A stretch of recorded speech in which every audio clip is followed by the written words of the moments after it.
right, welcome back, season 9.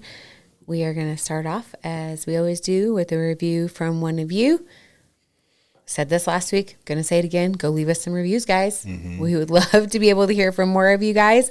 This is from AMMD 2010. It says, so grateful. I am so thankful for your ministry. I heard you guys about a year ago on another podcast and loved your heart for marriages, so I began listening to your shows off and on. After my husband recently confessed to an affair, I began listening regularly. The way the Lord has used you both to strengthen my faith and my marriage with my husband has been exceptional. Thank you for being raw, vulnerable, and giving all glory to God alone. He alone redeems and saves. Yeah. Thank you so much for writing that review. That means, yet again, so much to us to know that you guys have found hope for your marriage, and that's the heart of our ministry, is that there's hope for marriages in the most broken places. So that means so much to us. Speaking of marriage, so this is coming out the day before Thanksgiving. Yep. And the holidays are upon us. Yes.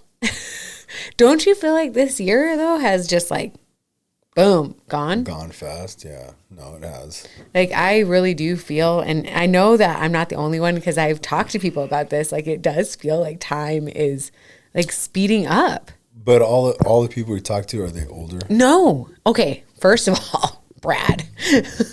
What? First of all, is it all old people you're talking to? Well, no.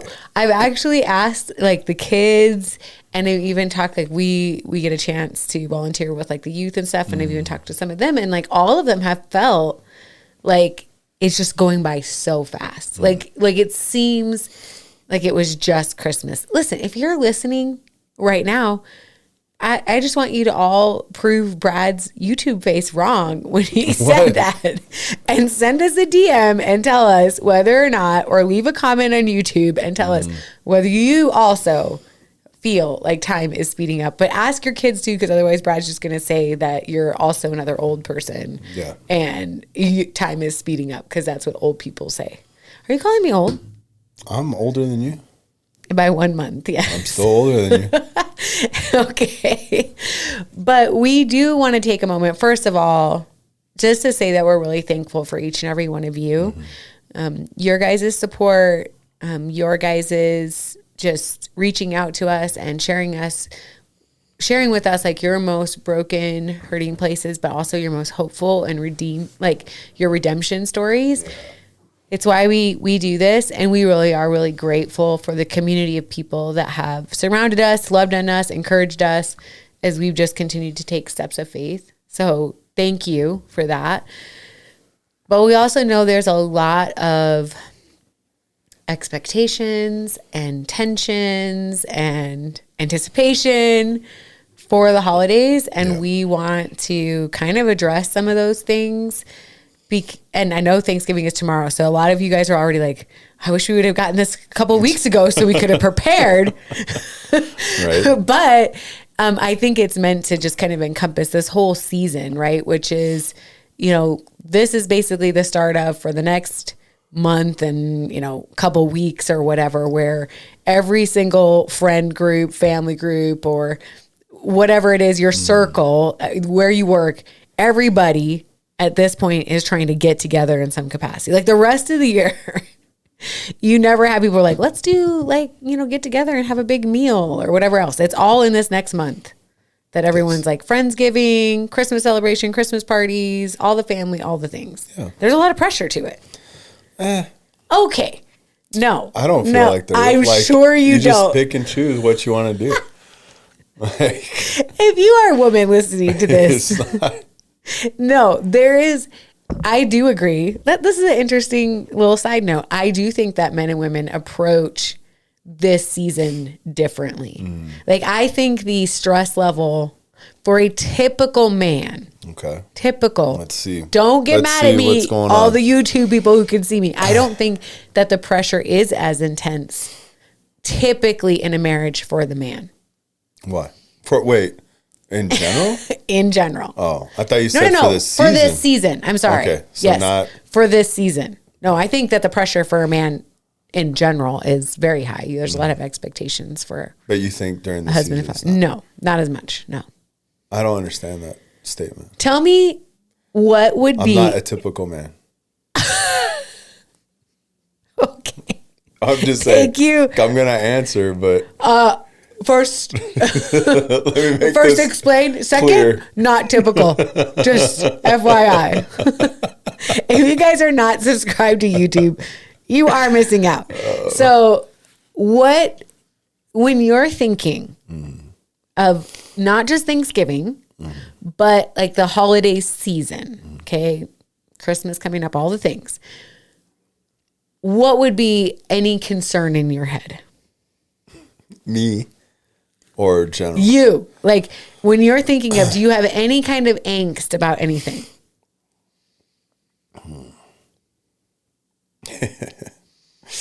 I'm so scared what that laugh came from. No, I don't think I do. Really. I'm trying to like really think I don't really think I have any angst about, I don't. Brad's like, eggnog, desserts. I don't. I'm just. First of all, I'm not. Okay, I know you're not a big eggnog person, but I'm just like throwing things out that acting like me. Desserts and eggnog, please. Yes. Like I don't turn on the Christmas music. No, you don't even like Christmas music, which is so rude. It's not by the that way, I don't like it. When are you ever happy when I turn on Christmas music? Christmas. Just Christmas Day. Not necessarily that, but like there should be no Christmas music right now. I'm not saying right now, but so as soon as it does get annoying. Okay, like, there we go. No, you're not listening yet. What gets annoying? Go back and listen to last week. I guess I'm gaslighting. The Mariah Carey, like all of a sudden she's everywhere with her Christmas song. That's the one specific thing that annoys you? Yes. It's just constant. It's like she hibernates throughout the year. Noticed like in influx, like where I'm just like, oh, that's a Mariah Carey song. Yeah. Are you serious? Like it's known. I mean, yes, it's literally known. Like she is unseen for 11 months, and then Christmas comes around. All of a sudden, but she has an album, so then it's just like the same. You know, it's just like any of the traditional Christmas stuff. That's why it's only, at Christmas. But anyways, so I think typically, like in my mind, there's probably about 25 things that I have some level of concern over. But you just let it go. Calm down. Let it go. If I let it go, we wouldn't even have Christmas going on over here. Why? Are you going to pull the tree out? That's not Christmas. Exactly. Actually, I probably am going to pull the tree out. Okay, you'll pull it out. Okay. Yeah, exactly. Or probably not. In all honesty, what happens at our house is I try to usually wait to pull out like all the Christmas decor while you're gone. I mean, yeah, it's a lot. Because it stresses you out. Yeah. And so I try. It doesn't stress me out. You don't like the word stress, do you? No. It clutters, like everything's getting just real cluttered and you can't move anywhere until it's all up. And so that's what gets me. But you wouldn't say that stressed you out. I guess there's levels of stress. Oh my gosh. The amount of caveats that you're giving yourself. I mean, I feel like there's levels of stress. Okay. Right? Okay. So I guess, yes. Okay, guy trying to kill me or clutter in the house. Yeah. But you can still be stressed by clutter in the house. There's levels of stress. Yes. So anyways. So I think typically that is the case. I think there is a lot of pressure, both externally and internally. Yeah. What about like the presents? You want to get the right presents. Right. And you're worried if you have enough family money. Dynamics. Yeah. So enough money to get people what they want. You're supposed to have a thoughtful gift for like everyone in your life. We kind of really stopped giving presents outside of immediate family years ago because it was just so like that amount of financial pressure was so. Yeah. On like your side. Even on our side, we really kind of stopped giving presents to like parents and oh no, siblings, I know that, but I'm just saying in general, like if we just counted your side, man.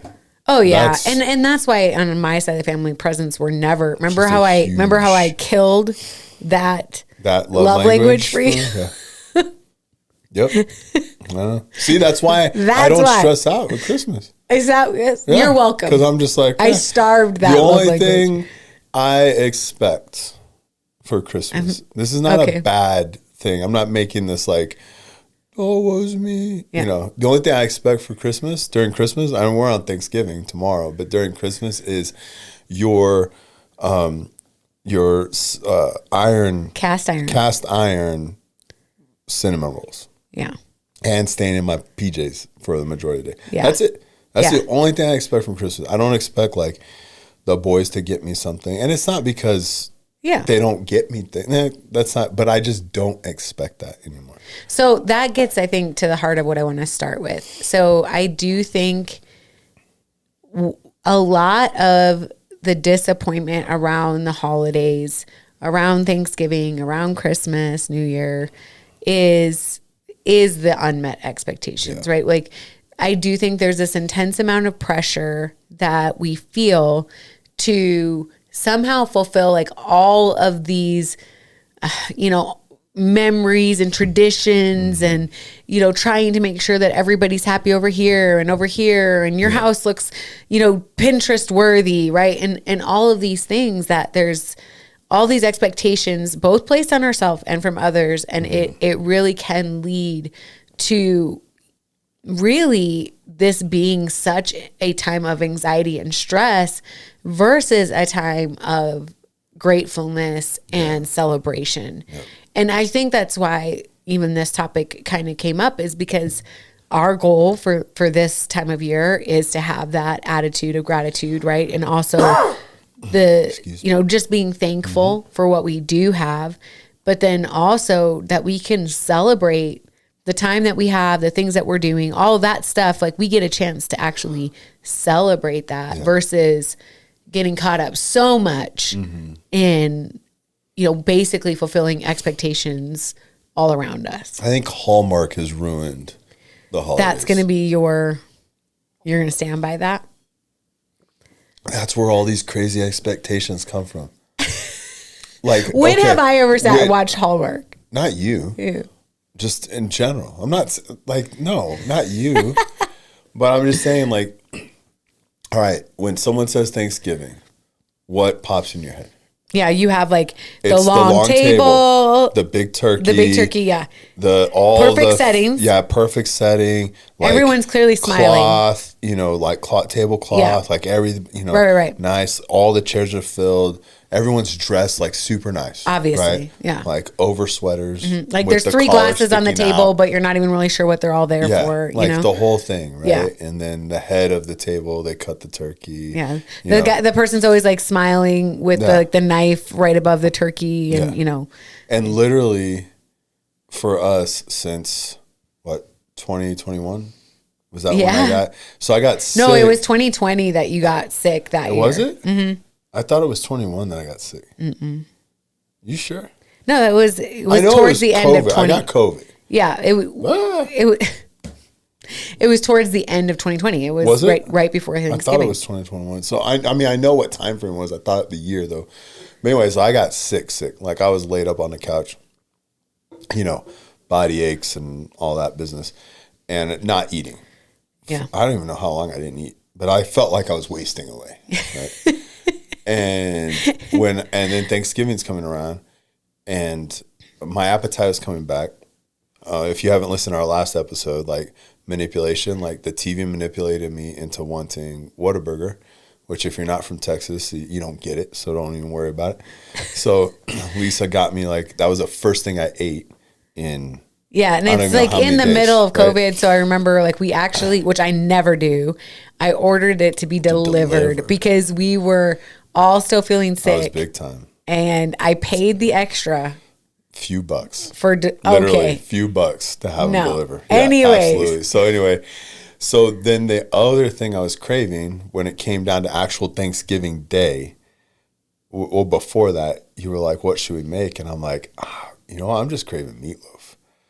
And so from 2020 to now, right? We've literally had a meatloaf dinner. Like we've had all the, mashed potatoes, green beans, and all the things. Right. But meatloaf was the main dish. Yeah. The kids love it. Like we love it. Like turkey's good. I'm not dogging turkey, but like, do your own thing, right? So like, it was funny though, because when you changed that, or I guess technically I changed it, before that it was like, no, we need to get a turkey. We need to do the whole expectations thing, minus the elaborate setup on the table. Yeah. We've kind of never done that. But, that was like the expectation. I need to get a turkey. I need to get the cranberry. I need to get all these things because that's what Thanksgiving dinner is. And I was like, a lot of preparation. Meatloaf sounds amazing. I remember I said to you, I was like, I'm just tempted to make meatloaf for Thanksgiving. And I was because like, it was like, everybody's going to like it. Yeah. The amount of effort, all that stuff is not going to be there. Like, I'm just tempted to make meatloaf. And you were like, that sounds so good. Yeah. Mashed potatoes, meatloaf, gravy. Like it was amazing. Yeah. And we've done it ever since. Yeah. We're not saying that traditional whatever isn't good. Yeah, absolutely. But we've done it ever since. And kind of became our own tradition. Yeah, it did. Yeah. And I expect my kids to keep it. Oh. No, I'm just playing. So, that's actually a good point. No, but I know. That's why I did that. So. Yeah, I mean, it's important to be able to establish traditions for sure. And it's special. Yes. And I think, sometimes traditions are born from, your own childhood. Absolutely. Or, even a situation like this that traditions come about. But the other side of it is that expectation of traditions continuing on with your kids or with your grandkids or, and that expectation can actually kill the actual meaning behind a holiday. What's so interesting is I think it's aspects of tradition that carry on to the next generation, right? Yeah. So like my kids, as they grow up, get married, we heard this one pastor say, and we thought it was so great. Or I heard it and then I shared it with Lisa. I thought it was amazing. But it was this whole aspect of when they get married, they're starting their own family. Yeah. Right? Now, my door's open. Mm-hmm. I want them at the house as much as they want to be here. Like I want them to spend holidays with us. Like I want those things. I do long for those things, but they're starting their own family. Yeah. So, and they have in-laws too. So it's like kind of like they're going to navigate what they need to navigate. I would love it if they had kept some of those childhood, as they grow up, like keep some of those traditions. But if they don't keep them all, I don't think, and again, like I'm learning this, right? And I'm not in that stage yet, but I would like to think like, it's not going to hurt my feelings. Now, if they want, like, we're going to still do it. Mm-hmm. Like you and I, right? Like we'll still have the X. We're still going to have cast iron cinnamon rolls on Christmas morning. Whatever. We hope you come. Yeah. But if you don't, I'll make it another day. But also, if you don't do that yourself, that's okay. Or if it's like, our boys grow up and our daughter, gets married, and then Thanksgiving comes around, and it's like, oh yeah, we're gonna, their spouse is like, we'll do turkey. I want to do this. I want to do that. And it's like, hey, could we also like maybe throw a meatloaf in? Yeah. Why meatloaf? Oh, it's just something that we've did as a family. Yeah. And it's not even that big of a deal, right? Right. It's just a little something. But I think when it gets crazy is when it's like, these are set in stone. Yeah. And so you need to keep doing them. Yeah. And then you disappoint someone if you don't. Absolutely. That's when things can get really toxic. Yeah, I definitely never want to have the expectation for my kids of you have to keep doing this. Mm-hmm. Otherwise, it's like I feel like I've actually failed them in really knowing what the true meaning behind that stuff is. Yeah. Because I don't. Like, I want them to be able to say, oh, okay, I got married and this is something special for the two of us. Or this is something special with our kids. Or this was special in your family and this was special in my family. Let's combine those things. Yep.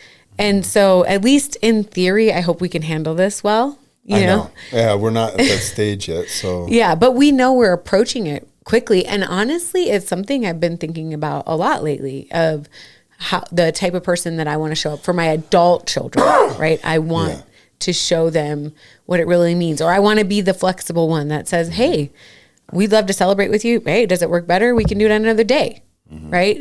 Or we just in general, I want to be remembering what it really means. There's like tension that I want to do my best to not contribute to when it comes to the holidays. And I think even for myself, remembering that when it comes to this year, like when I think about this is going to be the first year that we're going to be celebrating Christmas without our oldest. Yeah. And there's a good likelihood, you know, our middle is 18, just turned 18, and that he might not be here next year. That's really weird to think about. But I want to, I don't know, just enjoy. I want to enjoy the moments. Yeah.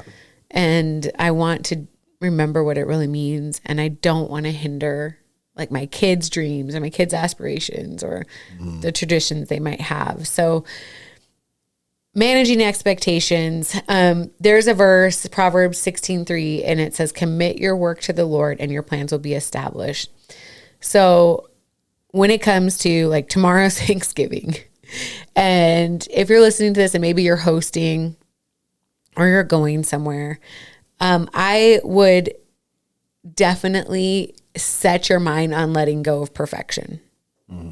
So like that picture of in your head of Thanksgiving, I think the most enjoyable moments that we have had is when we have just let go of all of the traditions and the perfection and we just embraced being with each other. Yeah. And maybe this is a generational thing. I think it is something to do with that for sure. Yeah. Where like our generation's kind of in that place of, you know, we don't perfection isn't, there's no perfection. There's never perfection ever. Right. It's kind of like a relative term. Right. Yeah. What's perfection to you versus what's perfection really, to me? It really is. Right. It's this relative term. There's no movie set that, you know, we're not doing retakes. Like it's real life, you know? And I think that, I mean, I'm speaking for us and other friends in our age group that we know where everyone's realizing like the most important thing is just the togetherness. Connection. And the connection. And whether the house is spotless or not spotless or you're in shorts or not in shorts, like none of that matters. What matters is that we're all just paperware. Yeah, we're all just hanging out and talking, you know, and all these different conversations going on and, you know, football games on, whatever. And we're just kind of like hanging out. There's no, you know, it's not like forcing things to happen. And I think that's something to really remember for tomorrow. You know, there's and what I mean by forcing things, I don't mean like don't go and talk to that relative. Yeah, just ignore the people you don't want to have anything. No, because I think that you need to be intentional with reaching out and spending time with, you know, whichever relative is showing up and, you know, extended family. But what I mean by forcing things is we're not going to force memories. You can't, because as soon as you start to do that, then everyone starts not buying in to what's going on. That's a really good point. And then they just kind of are like, all right, let's just finish check the box. Yeah. Can we just hurry up and finish this so we can, and maybe it is just a bunch of people on the couch and the game's on and it's kind of quiet and everyone's just kind of hanging out. But then during that, there's going to be conversation that comes up. Right. There's going to be memories that happen. There's going to be laughter. There's going to be those things. Yeah. Without having to have this, you know, and I've never seen it like this, but at like, all right, at 10:30 we're doing this and then we're moving to this. You know, it's nothing like that extreme, but that's more of that structure where it's like we're going to do this and, you know, we're going to all have fun doing it. Yeah. Right. You know? Right. It's like family picture day. You know, it's like everybody, it doesn't matter how much work it took to get everybody looking like this or on the way to church on Sunday. We get there, you better smile and you better look like you got it together. It's inevitable with family pictures. I think it's really like when I think of what you said there, just to put it all in one, it's like if you force memories, you lose connection. Yeah. And I think it's memories really are, they tie together over time. And I think the most beautiful memories are usually they're always the ones for me that you could never plan. Yeah. It's like, yeah, you can create opportunity. And I think there's a difference. That's the difference. Yeah. You can create opportunity, but you can't force the memory. And I mean, you might decide that you want to have game night with everybody and half the people may decide they don't want to play. Yeah. That's fine. okay. Yeah.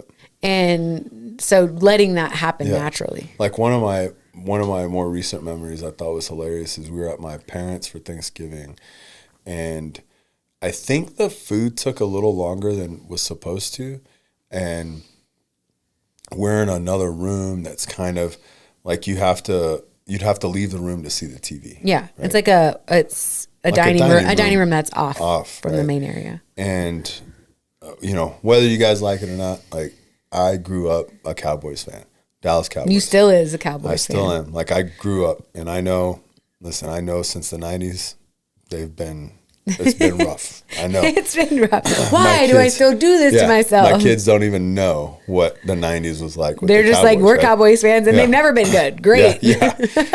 Exactly. But my grandmother is a diehard Cowboys fan. Yeah. And that's where I got it. I know my parents are Cowboys fans, but I really think I got it from my grandmother. Yeah. I remember laying on the couch with her watching Cowboy games, right? Late 70s, early 80s, whatever. I remember this. But she's so funny. But she's like, okay, we're going to have, Thanksgiving dinner or whatever, but the Cowboys game is on now. So and that's like sacred ground. Yeah, I'm in here listening to all of you enjoying this, but at the same time, I'm like, what's the score? And so she would look at me every time, and she'd be like, what's the score? And I would like peek out and then let her know what was going on. I just thought it was so funny because she's like, why? Yeah, this is fun, but that's what I really want to do.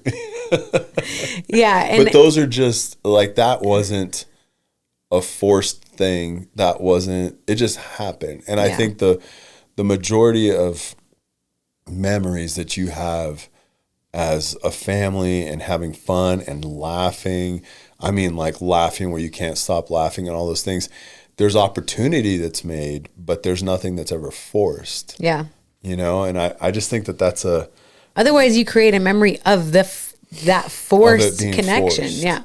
And it isn't something that you walk away with feeling good about or feeling that it was naturally. So be careful with that. You definitely want to prioritize the meaningful memories, let go of your expectations. I think in this realm, what I was thinking right now, in this realm, right, striving for perfection steals the opportunity for memories. It's true. And when I say memories, I mean like the memories you want. The good memories, yeah. Right? But that's what it is, right? And I don't want to say in this season because all of us strive for perfection in certain areas. Yeah. Right? And we know we'll never attain it, but we want that, right? But especially in this season where it's like, I want to strive for this so much that all of a sudden I don't. Like I'm robbing opportunity for memories to happen. I'm robbing all these things for memories to happen, and this is a time when, not all families, but this is a time when a lot of families are getting together and they haven't seen each other for a year. Yeah. And the uncles and aunts and, or the tios and tias, wherever you're from, like this is the time when everyone gets together. Yeah. And so, just having that, I don't want to say low expectations, but having healthy expectations and just being able to breathe and like, it's fun, right? Like we're like, if you're doing so much that you can't literally sit down, right? Yeah. And you've spent 3 days and you've been getting ready for a meal that, is literally going to exhaust you to the bone, right? Yeah. So then when your family is all there, you almost have, I want to use the right word here because it's not animosity that I'm going for, but almost like a sense of like bitterness maybe. But I don't know what the right word is here, but I think you know what I mean. Like that feeling inside you where you start saying like, I've done so much, I've done so much, I've done so much, and no one's helping me, and no one's this, and like, you know, you almost start to like be begrudging of what you've put into it, and then you have nothing left for the people that are there. You may need to rethink how you're doing this. But I also think that that's some people's love language. I do. What I'm saying is, if you are that person that is so exhausted then by that point, and you start to feel begrudging of what you've put into it, then you need to reassess. Yeah. Now, if it's your love language, like your mom's thing is pies. Oh, and she makes great pies, and she makes tons of them. Yeah. But even she's had to talk about like having to cut back on it, because it is exhausting. And it's not that she doesn't want to, it's not that she doesn't love everybody and want everybody to have the pies, right? Yeah. But recognizing like, okay, there's some adjustments that are going to change over time, over yourself, right? The things that are in your life or the seasons that you're in, your age, all of that kind of stuff. It's okay to pivot. Yeah. Like if it comes to a point where you're like, okay, for us, the biggest thing on Christmas is the cinnamon rolls. Yeah. Right. I am likely, you know, for the last couple of years, we have actually ordered food, and that was like our meal for the day. Like we had ordered barbecue, and we had that for a couple of Christmases where it was just like, we're going to reheat this and we're going to do that. And I don't even remember. You see what I mean? Yeah. Like with that though, you remember the cinnamon roll? Yeah. I don't even remember what we had for Christmas dinner. We were all together. Yeah. And we were having fun and we were doing all the things, but I don't remember. Last year we cooked, but there was a couple of years before that. But what we've recognized is we want the main thing to be the main thing. That's going to be my encouragement to you. Let the main thing be the main thing. And that may require you to have a conversation with your spouse about what that main thing is. Mm-hmm. What's our main thing? If it's connection, if that's our main focus for Thanksgiving or for Christmas or whatever, then how do we attain that? You know, and this is a good principle to add to any aspect of your marriage, right? Like what's our main thing? Mm-hmm. How can we get to that? Because if you don't assess that and make a plan for that, something else will suck that away. Yeah. So, and by making a plan, we're not talking about perfection. It's saying like, we're going to let the little things go, right? Yeah. We're going to emphasize connection. We're going to reach towards people. We're going to serve. We're going to basically allow ourselves to be in that place of never being the obstacle to the main, goal that you're going to have for that season. No, and we're not saying like, don't, help clean up, don't do those. No, like definitely do. You should do those things. But I think that what I've learned since we've first been married, and this isn't against you, so don't like start thinking like, oh no, what's he gonna say? What I've learned since when we first got married, you have a big family, right? And before all your siblings were married and in their own lives, there's little kids, and they'd come over, and it would get like, I'm coming from, I have a brother. Yeah. That's it. Yeah. Right. And we're 8 years apart. So it was almost like, and you self-diagnosed yourself with ADHD. Yeah. So. And we're only like two, almost like two, two only children. Two only children almost. Yeah. And so when your whole family would come over, man, it was rough. Yeah. Like I would be like, oh my gosh, it's just like chaos everywhere. I'm worried about things breaking, like all these things. And it got to a point, I don't know how many years it took, but it got to a point where I was like, whatever.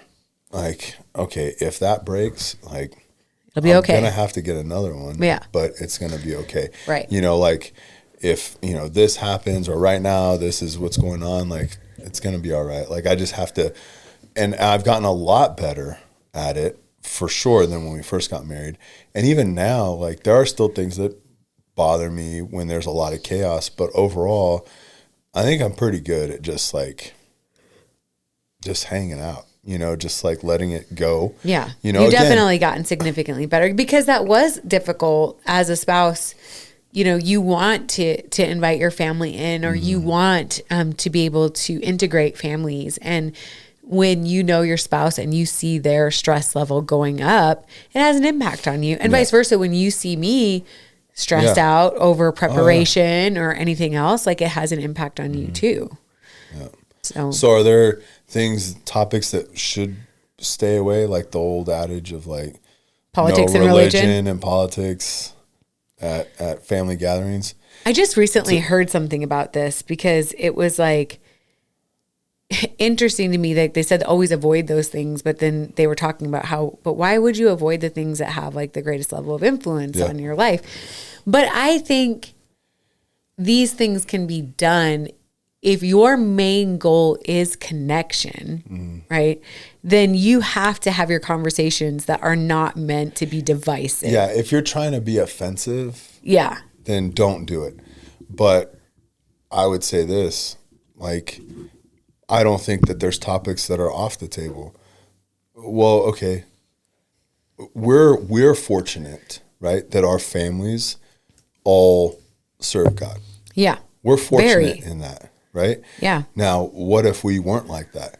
Right. And we were the only ones. So then are we supposed to go to an event, right? Christmas dinner, Thanksgiving dinner, whatever, and sit there timid and be like, well, they don't believe, so I'm just going to kind of sit back. Right. No, you should be sharing Jesus. Like you should be doing those things, right? You don't have to do them offensively, but also what's the alternative, right? Yeah. Like you should be sharing the gospel. You should be living that out.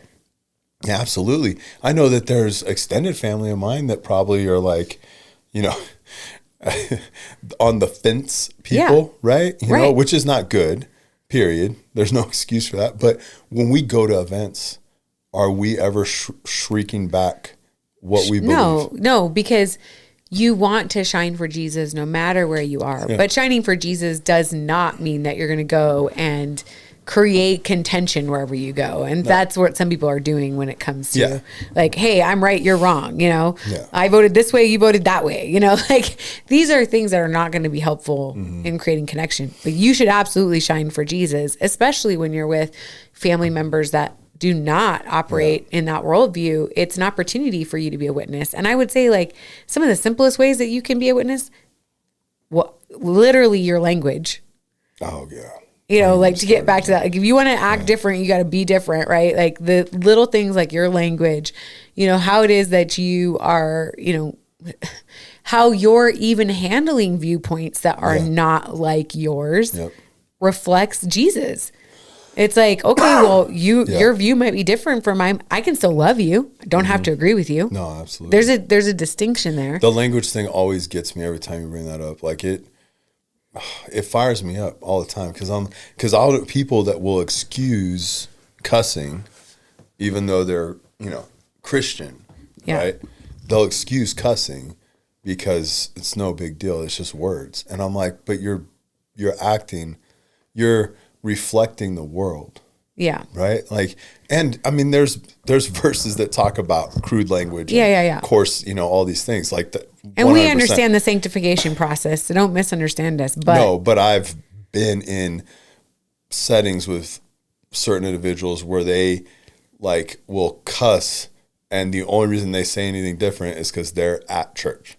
Right. Like, ooh, I shouldn't use that language here. Ooh, you shouldn't use that language. Stop. Like not here. What's the difference between this building and your house, right? Like the church isn't the building, right? It's the people, right? You go there so for if you're going to go out and operate. It's like, oh, I'm not going to drink this fifth of whiskey in the church parking lot. I'll wait till I get home. Like what's the difference? You know, like that's kind of, so if your family isn't following Jesus, it doesn't, you know, whether they're atheists or whatever, or they're just kind of like passive, you need to show them what Jesus is by the way you carry yourself, by the way you act. Right.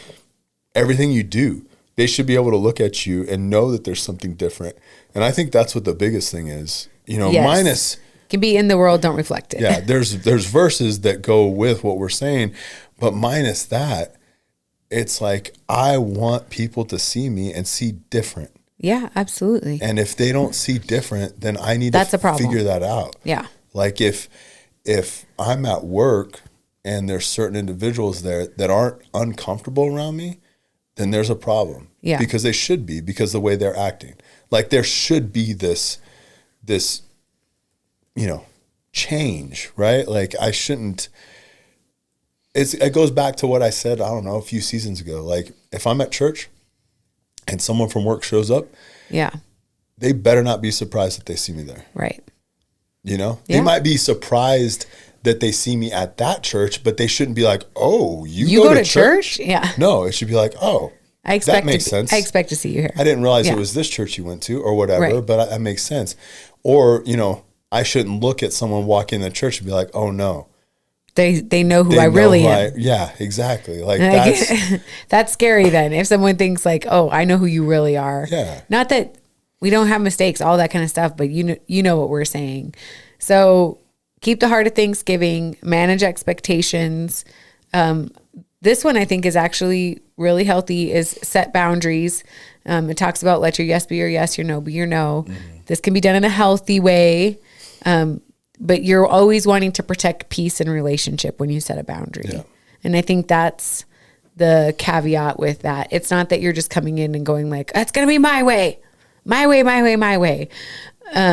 But you can actually begin to establish like what it looks like to have, you know, a healthy protection around the things that do matter. So if your main goal is connection, what are some boundaries you're going to need to place around yourself, your family, your home to protect that ultimate goal, right? And maybe it is you don't touch politics. And maybe that is exactly what it is, right? Because that's if our fine. main goal is this, then we have a boundary around this. And you can let people know, like, we want to protect, you know, connection. So we are going to make this an off limit topic for our time together, especially because that stuff is so polarizing right now. So I think that's really important. We talked a little bit about just like navigating tension, but I think making sure that your goal as much as possible is to be at peace, right? Yeah. And so you can choose to respond with peace and with patience. And I think that goes a long way when it comes to how your, you know, dinners are going to go, how your time with other people is. Like, you can be that light by saying, I'm going to extend grace. I'm going to forgive. I'm going to let that go, versus I'm going to, you know, harbor that against you for the next year. I'm going to get angry with you about this.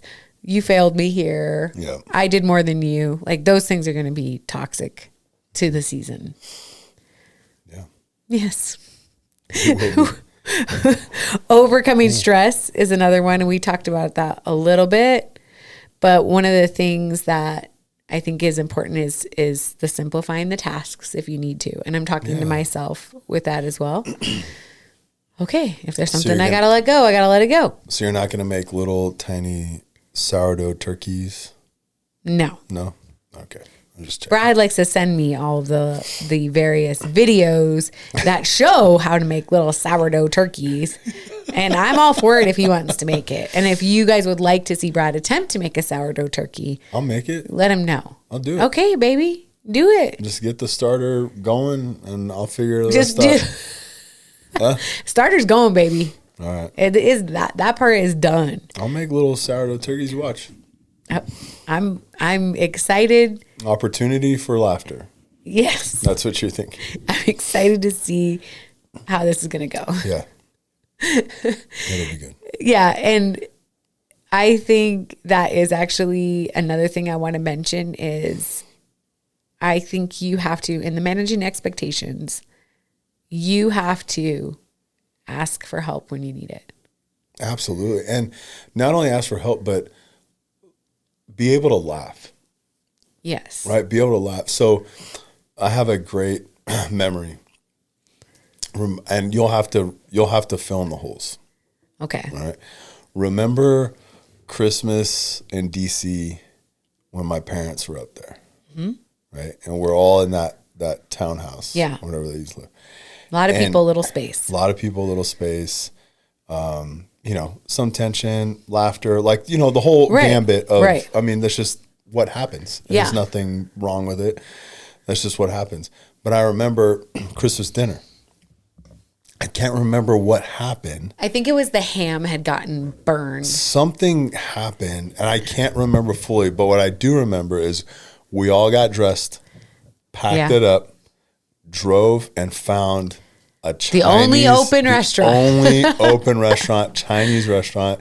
And it was one of those Chinese restaurants like this is DC. We're not talking about like, you know, some local little tiny Chinese restaurant. This is a Chinese restaurant, like the table's round. In the middle, they have the spinning table. Yeah. And you get like all the food you get shareable. And it was a lot of fun. Now, before getting there was like tension because it's like that burned, this went wrong, you know, and things went wrong. Yeah. But then once we just kind of let it go. Yeah. And like, you know what? Let's go find a restaurant. Like, we're going to have fun. We went and it was a blast. I don't even remember what we ate. I just remember we were waiting for the servers to come out and exactly. I mean, we were like, we're living the Christmas story. We're living the Christmas story right now. Yeah, but we had so much fun that night.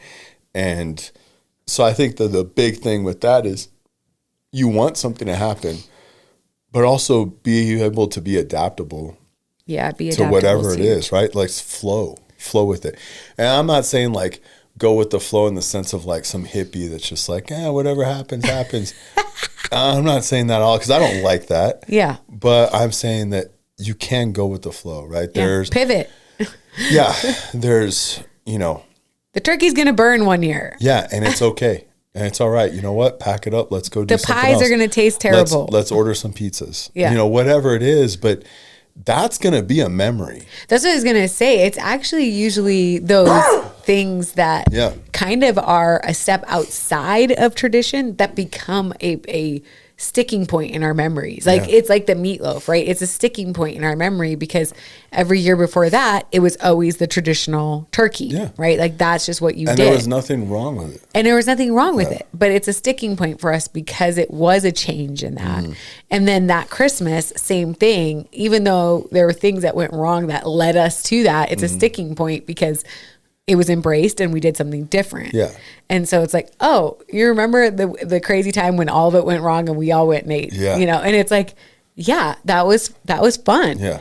And it's kind of crazy how that works. We work so hard to keep the tradition and then it's a thing that is out of it. That it's kind of like what you do with the kids with, you know, we have a lot of structure, right? And we've had structure since they were little, even to the point of other people are like, come on, seriously? Yeah. And it's like, no, they go to bed at 8. Yeah. Like, get them in bed. Now. Not anymore, guys. Calm down.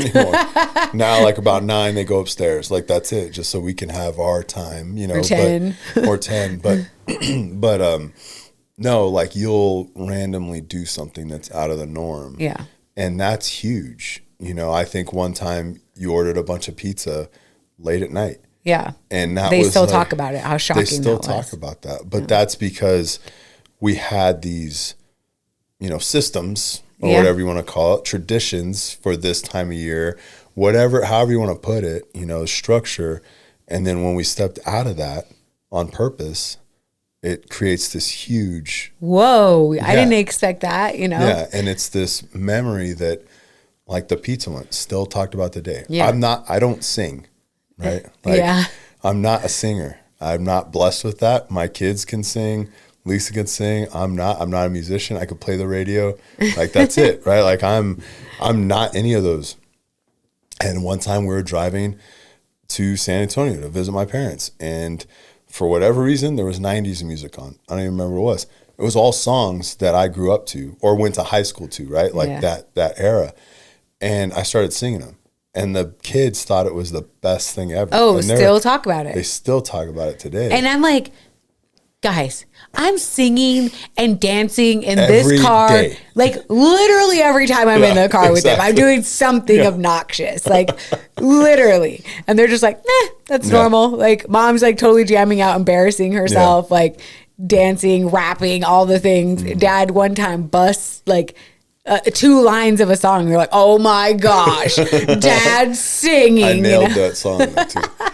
No, but it's important. That's the kind of stuff that makes it matters. Like that. So being able to pivot or step out of tradition, and not saying to throw away tradition, just to be able to kind of blur those lines sometimes is huge. And then understanding that your tradition might not be the same one that someone else has. So when you're all getting together for these times a year, like, what is the most important thing? Yeah. Is that you're all together. Yes. Right? It might be the last time you're all together. Like, honestly, Yeah. right? Like, that is the realness of life. Yeah. Right? That might be the last time you see so-and-so. And so to be able to, when you guys all get together, there's differences. Doesn't matter if you're all Christians. It doesn't matter if you're all the same this and that. Yeah. There's always differences. You don't Yeah. agree with this. You don't agree with that. They said this. They did this. Yeah. But just being able to lay it down and go like, you know what? Right now, we're just all together. Yeah. And that's what really counts. And just going from there. Absolutely. And then making sure you definitely, I know I touched on it, but the asking for help thing again, just asking for help, asking help from your spouse, no getting angry with them, asking help from other people. That's okay. Can't get mad at people for not knowing what it is that you actually need in a situation. I think that's going to really help over the season too. It's like after this, I'm probably going to ask you to take the tree out. Just so you know. He's just like giving me the most like stone-faced expression about this. He's just like, great. I'm super excited about this. Like funsies. Also, in case anybody wants to pick up a new tradition, I will tell you that one of our big traditions that we do love is gingerbread houses, but with graham crackers and glue guns. Well, we have a competition. And we have a competition. Yeah. If you have little kids, you cannot do this. You have to be at the I'm laughing because I'm thinking. Because she's thinking about the time that I was a little kid a couple years ago. But this is the stuff, right? That's memories. Brad gets so into this. I get into it. I want to win. And I'm doing this. I'm making snow, quote unquote. He goes in the bathroom and all of a sudden he comes out with cotton balls and we're like, what's he going to do with these cotton balls? And he's like, oh, snow, right? What I didn't realize, it didn't cross my mind. Maybe it's because I was being competitive. Because I usually see like 3 steps ahead of decisions I make, right? Try to. I didn't realize that the hot glue would go through the cotton as I was holding it. So next thing you know, there's hot glue and cotton all over my fingers. Every one of your fingers. Because I'm trying to get them off. Because you're trying to spread the cotton. And the fingers are sticking to each other and trying to get off, burning my fingers. And what you hear is that's all you heard around the table. You guys. Everyone's laughing. I'm literally like, my fingers are on fire. I try to grab this cotton ball. That finger gets on fire. Like, it's just lessons learned, guys. So learn from Brad's mistakes. Yeah. Glue will go through the cotton. But anyways, it is kind of a fun thing to do, like finding those little things that actually kind of ignite a fire in your family and make neat traditions. I mean, now it's become a problem where I'm like hunting down Halloween candy that's been discounted and, ordering graham crackers in bulk off of Amazon. But it's fun. And just embrace what the true meaning of both Thanksgiving, which is gratitude, and Christmas, which is Jesus's birth, right? It's a celebration of that. It's not about the presents, it's not about the commercialization. Remember the heartbeat of the seasons, I think, is what our hope is for each of you guys. Yeah. I would say that would be the challenge for this tomorrow and for the upcoming week is to remember those things. All right. If you guys have not subscribed on YouTube, we want to invite you guys to come over there and you get to see all Brad's facial expressions and him demonstrating the cotton ball fiasco. Oh yeah, it was bad. And if you guys have not left us a review, we would love that. Leave us a comment on YouTube, subscribe. We love y'all.